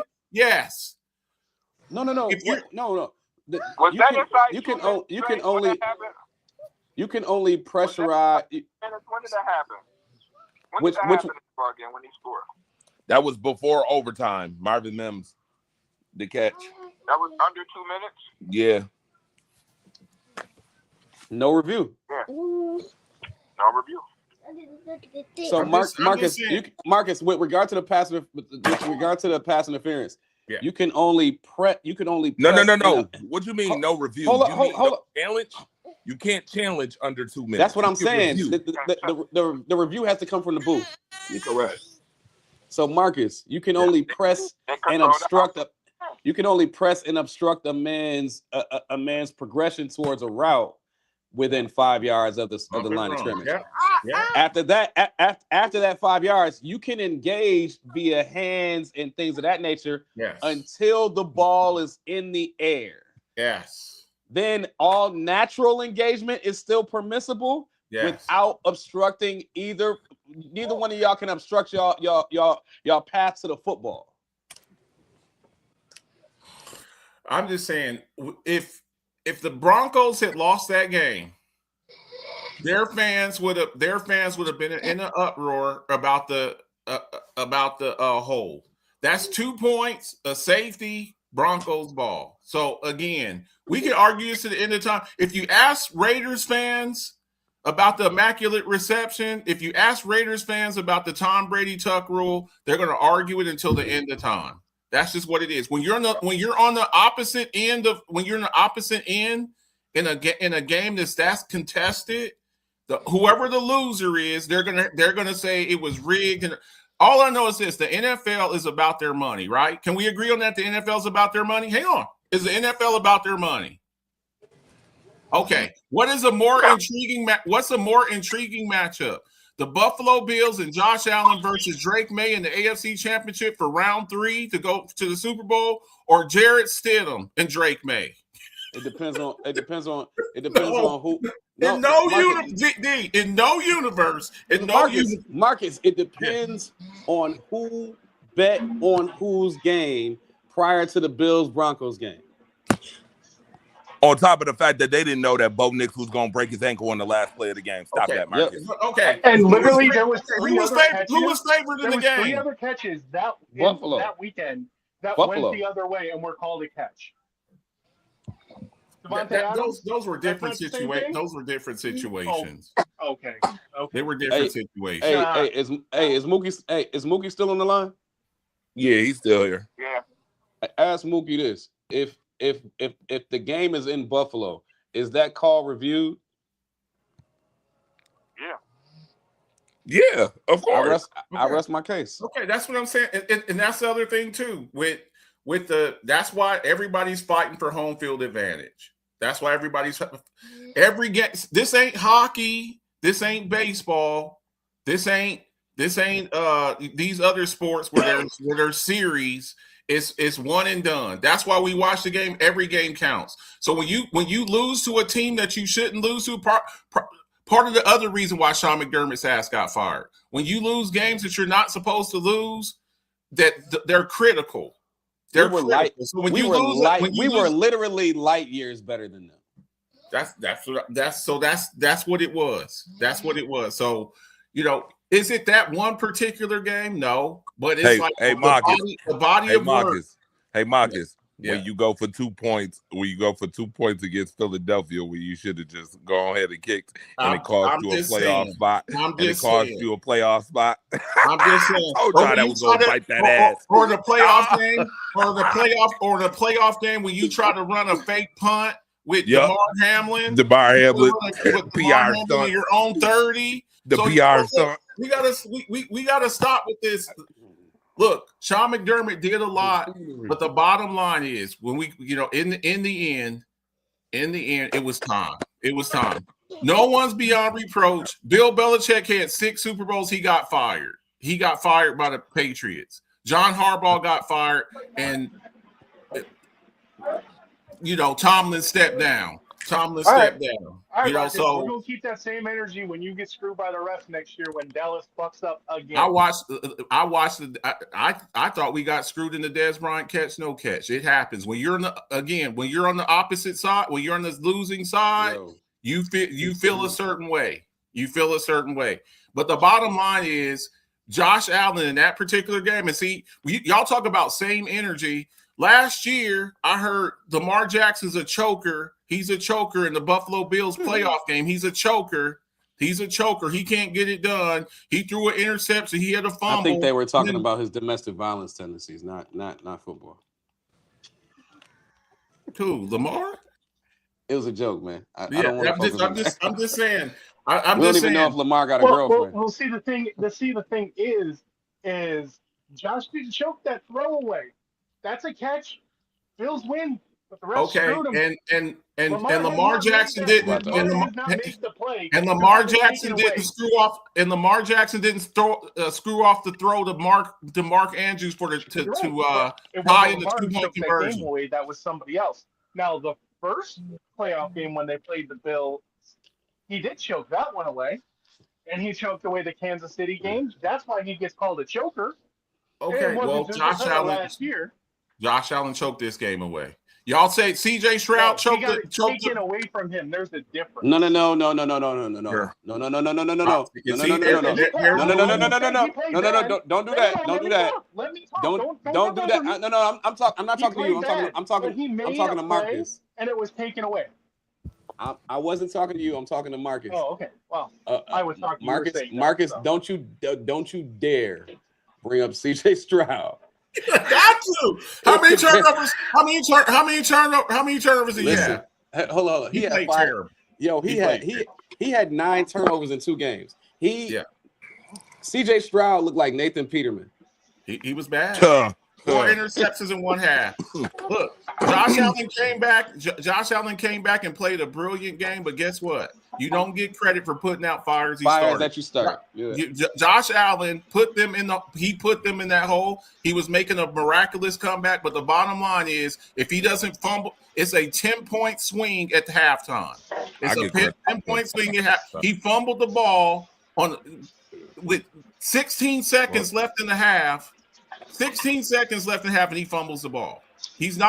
We're gonna hold him to the same standard. If Josh- I know y'all if love Josh Josh doesn't Allen. fumble- Y'all get your pom poms out for him. But Josh Allen in that particular game, he's an incredible player. And I literally just said he played bad. Did I not? Did I not But say you he also played like bad? it was But he taken from made him. the No, play it at wasn't the taken end, from him. and it was taken away from him. No, it wasn't That's what taken I'm away saying. from him. It wasn't taken away from him. He choked in that game. Just like y'all want to. So the ref not overturning that so-called interception that was a catch is his fault, correct?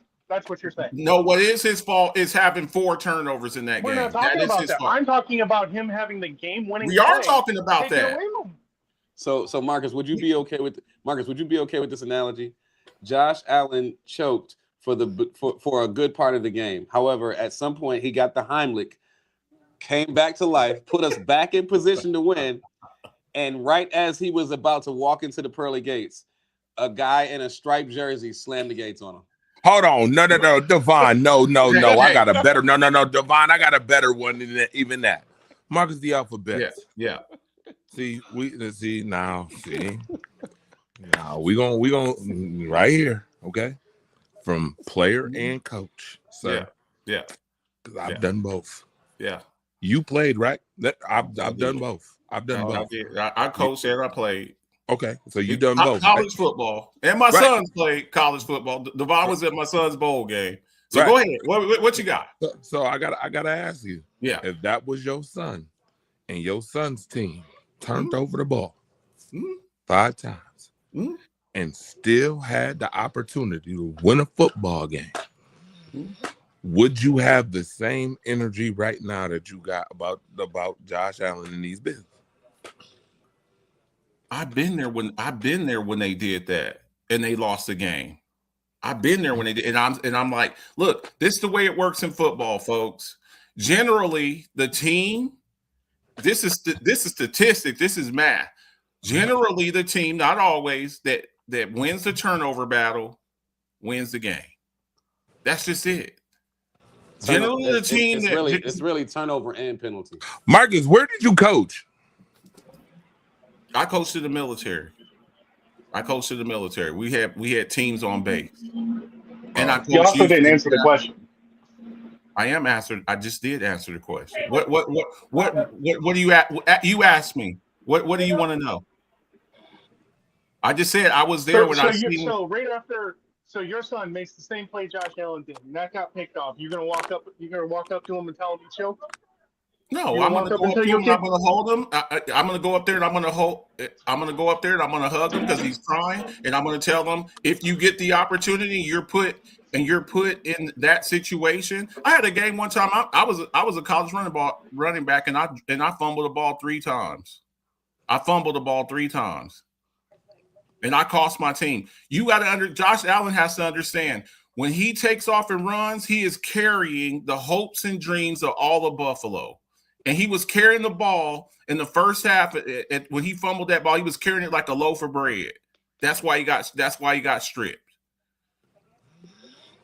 That's why he was crying at the end of the game, saying, I felt like I let my team down. That's why he was crying over, because he knew he played. Okay, so Marcus, the ultimate answer is no, you wouldn't do the. Yeah. No, the answer is no, you wouldn't do the same thing. I wouldn't do the same thing as far as what? As far as the energy that you just had. I would go to my son and of course I would console him. I'm not gonna be like, oh, that's what you get, son. I would go up to him and I would be like, you. So that's not keeping the same energy. That's what we're saying.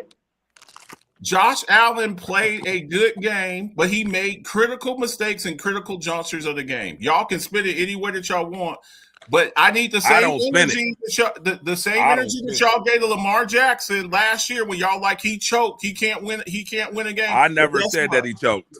I never said that he choked. Or when y'all say you don't put me in that. Or when y'all say that Joe Burrow choked in the Super Bowl, even though he got hit in the mouth by Aaron Donald. I never said that he choked in the Super Bowl. As long as you don't say I said that. The Super Bowl, he lost. There's a difference. I'm just saying, as long as you don't say Andre the Torch Robinson, the fire. I'm not saying you. I'm speaking collectively. Yes. Hold Josh. Stop. that Joe Burrow choked in the Super Bowl. I don't know I've heard it. You know what else I also heard? You know what else I also heard? I heard that Joe Burrow is a statue because he takes a lot of sacks, even though he's got the worst damn offensive line in the Joe Burrow chokes. Even though he's got the 32nd rate defense, he chokes. He chokes. Even though he's coming off of a damn torn ACL, he chokes. He can't get to the. I've never heard that. I've heard. I'm telling you, I've been in groups where they said it's. Yeah, let me ask you something. Is We Joe ain't Burrow? in the same groups, Marcus. We ain't in the same groups. Is Joe Burrow a statue? Is Joe Burrow a statue? Because that's what I heard. I mean, Somebody he's told not me Joe Burrow. mobile, No, but I'm telling you, he's a and he's pocket in this. And he's in this chat right now. He said because Joe Burrow takes a lot of sacks, that he's a statue. He in his he's chat not right a now. mobile quarterback. I'm not going to mention no names or nothing, but his initials are Willem Bombard. He said Joe Burrow is a statue. Wow. He said Joe Burrow he's a statue. He takes a lot of sacks. Yep. He See, said here we that. go. He said that. In a chat room, he's like, he's a statue, man. And I said, okay, because he takes a lot of stats. He takes a lot of sacks. He holds on to He's the not ball. a mobile quarterback. He I'm not holds- expecting him to run 20 yards down the field. He's Okay, a pocket because passer. he that's takes his a bunch of sacks. organization's So is fault for Josh spending so Allen a much money on statue? wide receivers over No. an offensive So line. is Josh Allen a statue because he took 8 sacks in the game against Houston, or is it because their That's a defense different is really situation. awesome? That's a different situation. I'm not even arguing with you. It's a No, different but I'm situation. just telling y'all this is the kind of asinine buffoonish shit that I hear all the time. We got to Okay, hold you people so let's to give account. hold on no. So Why let's do give you the real entertain that football. shit? No. Hold on, Andy. So let's give the real football acumen on why Josh Allen took those 8 sacks as well. First and foremost, as we know right now, how many people know that Josh Allen He's is never about been a statue. Hold on, He's no. never been. He was a statue. Hold on, let No, me he finish. He Who we said talking about, Joe Willem Burrow was Bombard? a statue his first couple of years. No, He's I'm never talking been a about. statue. I want to talk about the Josh Allen thing with Houston real quick. Okay. How many people know right now that Josh Allen is scheduled to have foot surgery right now?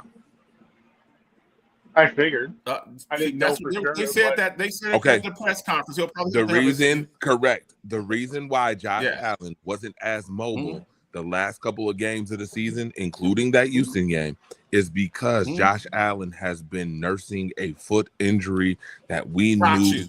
Got you. Right. Got you. So Okay, no, so- he's not. So okay, no, I got he's you. not a We're not- statue. But he didn't run as Okay. much because of that injury, and you Okay. could tell because he didn't do it against Denver. Again, the one moment that he does actually take off, how was he holding the ball, Marcus? Like a loaf of bread. Since when Like have a you loaf of seen bread. Josh Allen do that? No, holding the ball Well, I like saw a loaf of this bread. early in his career. I saw what is the way he's Right. carrying the football have to do with the way he runs? What does that have to do with it? Okay, so watch this. This is just me. That's if your you're- legs and your hand. What's the difference there? Because if you're Joe running, Burrow has hold on. Watch Joe this. Burrow has never been Let me a statue. He finish. ran around at Let me LSU. finish. Marcus, are you gonna let him talk? No. Let me just finish the thought. Me personally, I would think that if I had a foot injury, I would be hurt and I would be focused on my foot injury, and I'm not focused fully on how I'm carrying. Not Or an maybe you excuse. don't run, or maybe you don't, or maybe you don't take off and run. Oh, right, stay exactly. in the Okay, pocket. so yeah, You stay in I'm the not about to pocket. sound asinine, but I am about to. Make the Or point. maybe you don't. that- Maybe you don't run as much. Right, Maybe you stand you more don't in the run as much. pocket. Right. You know, So, Daniel Jones got where I was hurt. going with all that. Daniel Jones got hurt Oh. this year, and he stopped What running. the as much. hell And just then happened?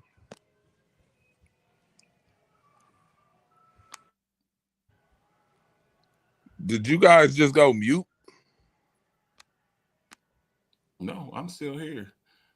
Joe Burrow was a I'm statue in lost. his first couple of Okay. years, and when he realized his Hold on. line was trash, he started. Joe Burrow used to run at LSU. Are you there? I'm here. I don't know what just happened. I don't know where Dre went to. But No, you're in denial, you're bro. arguing about You're in Joe denial Burrow because you with feel Mahomes. because you feel silly.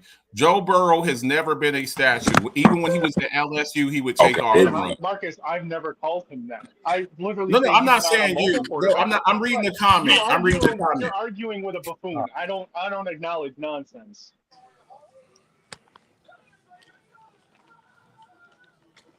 Yeah. Why are we all silent? No, Oh, we're at 2 okay. hours. So now, all right, we are 2 hours, and I just wanted to know real quick, Well, I'm what at did work. Will Lombard say again? He said that Joe Burrow was a statue in his first couple years, and when he realized his line was trash, he started running his ass off.